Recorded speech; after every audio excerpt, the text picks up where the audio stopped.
Right, good to see you all again. Today I thought I'll just do a little oil demo of these cows. So carrying on with the animals project, and this being the last week of the project. And then we're taking a break then for 2 months, and we're back on the 3rd of September. 3rd of September. The theme is, so there's two themes, flowers and printmaking. So like liner cuts. So I've got flowers down as the theme, and then somebody in the other group was saying, could we do something like some lino printing and make Christmas cards or any other kind of printmaking? So I'll be cutting both in that month, and you can choose which you want to do, or you could do both if you want to do a little bit of both. Does that sound all right? You pulled up the line I had before, did you? Can do, yeah. If you want to start bringing in your own flooring, that'd be fine.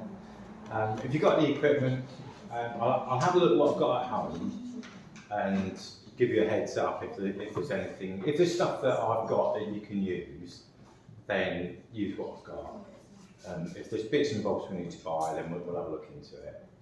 But I don't expect you all to rush out and get a printmaking set, because it's just a little project. And I've got quite a few bits anyway that are on my own or like people give me. So if you want to do either of those, that's fine. So last week I had a week off. I brought most of my work in to show what I did.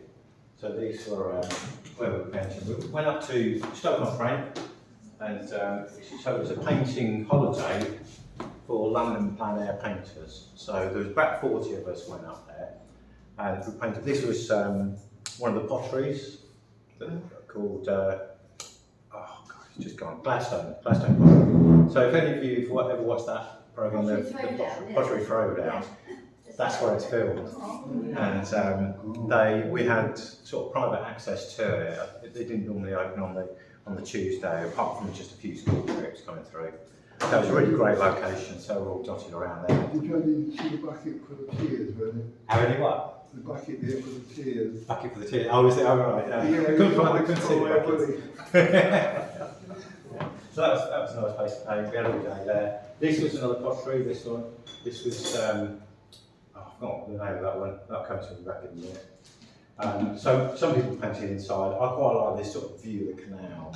So I like pottery in the canal views, so that's what I chose for that one. These two were long paintings, it took me all day. They both need a little bit more work. This was, I think it's called Chorley Whitfield or something like that. And this was a disused colliery. So it's now, there's a little museum in there. And at one point there used to be like a coal mining museum experience that you could go on. I think my parents went on actually years ago. But because of things like landslip and the mines gradually filling up with water, that wasn't possible to do that. So a lot of these were sort of fenced off, but you could see the views as you went through. So we all donned hard hats and were painting away at coal mines. So that's that one. How do you get the straight line? So the straight lines, I'll do a bit of that in a minute. I'll do a bit on here then, straight lines. It was a bit of a tricky one to paint that, because I really had to get the sky in first, and I put it in really dry, because these were all oil paints. And then to get the other paint at the top, I needed that not to be too wet, so it wasn't picking up a lot of colour from underneath. So it was paint that was just thinned and sort of kind of really rubbed into the board. So these two took me all day. This was a bit shorter because we didn't have such long access, probably 2 or 3 hours, something like that, for that one. And then, because the whole site was run by volunteers, and we had to be sort of supervised so we didn't get ourselves into any danger. Because there were literally, like some of these, like this building here, I noticed when I got down to this bit, the whole thing was kind of doing that. It was all sinking into the ground, and you could see where bits had dropped off the building. It's a site that's gradually getting taken over by nature, but a fascinating place to go to. So that's a real privilege to go to all those places. But our last day was the summer solstice, and we painted with a fantastic painter called Rob Poynton, and he lives up in Stoke, and it was his birthday on the solstice, and he fancied going to paint the sunrise. So at 3:45 in the morning, we all went up this hill, and painted the views for the sun coming up. So this was just before the sun came up. I sort of started it with the sky and just roughed in that bit, and then this one was that was before the sun came up. This was just as it was peeping out. So I did that bit, and then I went back to this one, and there was a little bit of light. Well, I kind of got that bit in then, and this chap was just standing there posting. So it's a great model. He stood there for ages. I don't know who he was, but I sort of got that bit first, then the sky, then popped that back in later. And there was a nice bit of light just catching the side of the castle. It's really like a folly on the top of the hill. So it's a fantastic place to go if you're ever up in the Midlands. And from it, you've got views out towards Cheshire, Wales, Shropshire, Staffordshire. It's just a really great, unique location. So that's that one. And then afterwards, I did that one, which was a view of some of the rocks we were standing on and a couple of the other painters. So back looking kind of the opposite way. And then we went home for breakfast. Had a little rest. And then the last one I did really was this one. So that was same location, back to the same location, but a little view of, from slightly lower down, a few cottages. I think quite a few of these probably want a little bit more work, but I was sort of happy enough with how far I got. So I'll just sort of show you some of the bits I've been up to the last week.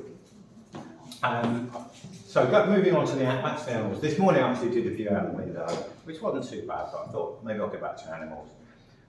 These particular cows, I took this photograph from where my dad used to have this cottage up in Shropshire that was my grandparents', and this was looking over the garden wall at the field beyond, and the cows came up to me. And at the time I did some sketches and a little painting there. But I always liked this view where they came up really close, but they didn't really stay very long. So I thought, perhaps just do that for today.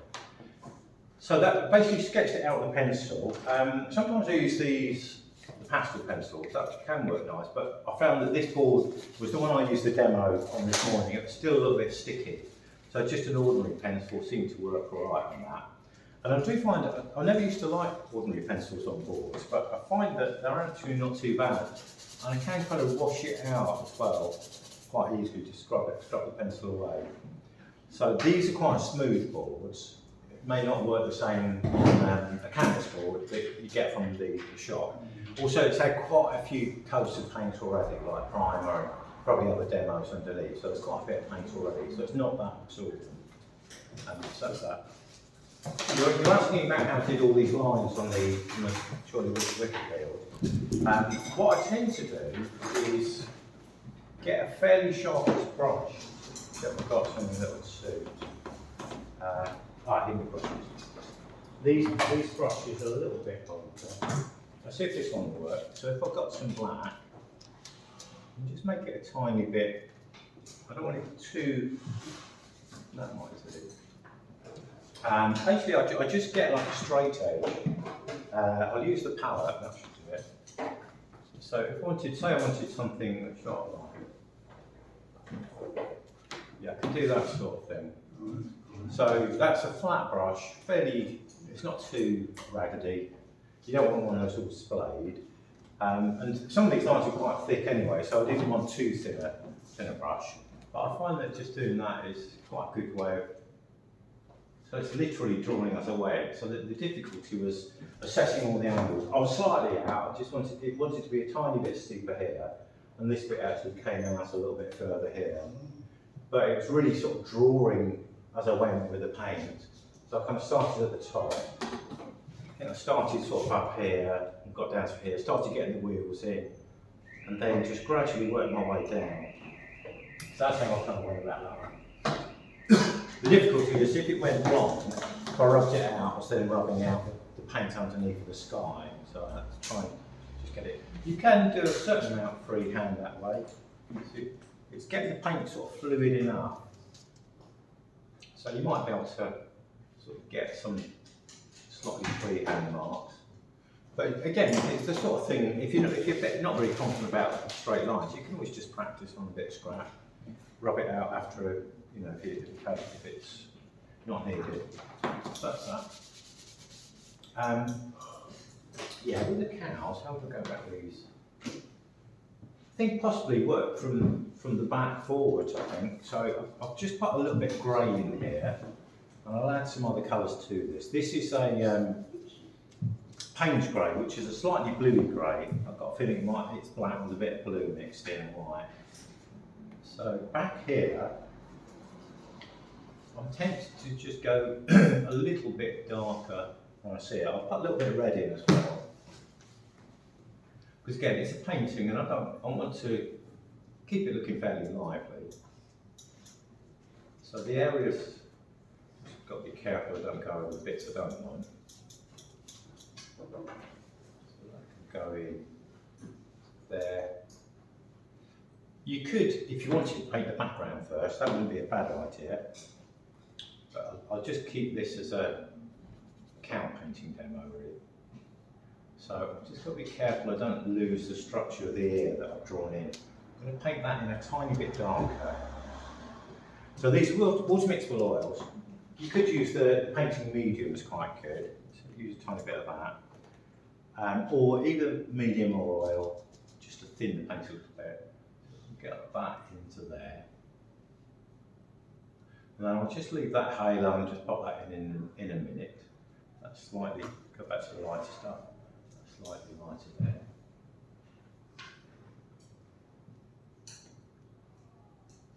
There.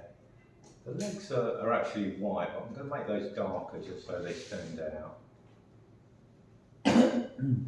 Is that all the dark? I think that's most of the dark from the minute. Let's come down here a little bit.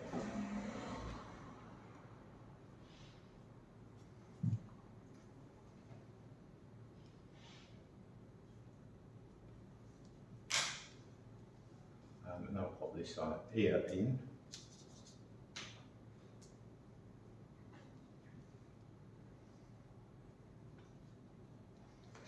Alright, so that could be that bit. Stand out a little bit. And then this whole area is in shadow. It's in quite a lot of shadow, so it's a greyish colour. I'll add a little bit of brown into the mix I've been using and make it grey, just to warm it up, so it's giving me a slightly warmer grey. Just kind of work that into there. That's a bit darker at the top. A bit darker there.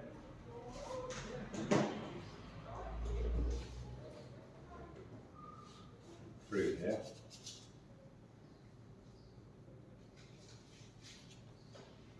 And its nose is, it's not too different colour, it's slightly pinkier, but perhaps pinky grey for that. But I don't want too much of a colour change. So that's most of the darks. Out. And then, what next? I think the lights, and then I'll pop in any details like the eyes. Just soften that with my fingers a little bit. So the whites, I just want a bit of pure white, and to me it's very slightly warmer, maybe a little bit of, I've got yellow ochre here, just that will warm it up a little bit. So again, got some nice light there. And yeah, I like this slightly backlit look to the lighting on this.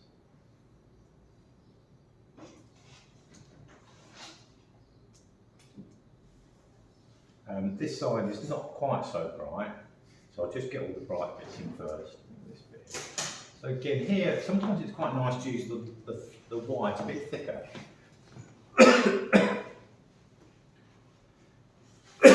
Excuse me. So perhaps just sort of almost like bits of paint that are going to catch the light. Here I'll mix in a little bit of the grey now and just get some of the light on the side. Yeah. And a bit around its ear. Particularly here it's quite light. Well, so what can happen though is I can, as soon as I put that on, I pick up the black. So to just wipe that bit off and then go for a bit of fresh paint.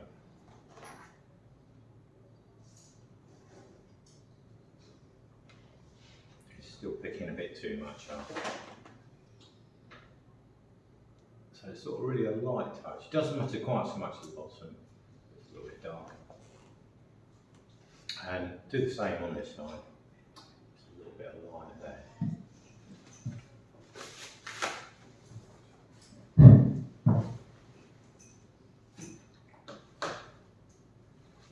A little bit here, just merge that in a little bit over the back. Some of these areas here, almost like it's black, you know, obviously a black cow, but it's reflecting a bit of kind of pinky light.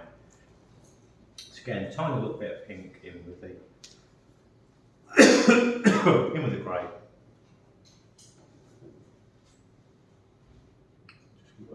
Just works a little bit there.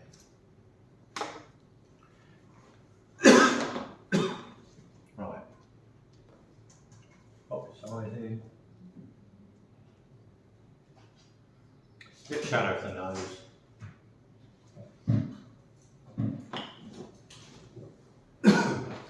Stop at that. Is that enough? Yeah. So that's basically the process. But as I say, the lovely thing about the oils is I can keep changing like if that eye is slightly out of place, I can just rub that out. The paint will stay workable for a while, and just redraw it slightly lower. So with a nice medium swirl. Okay, right.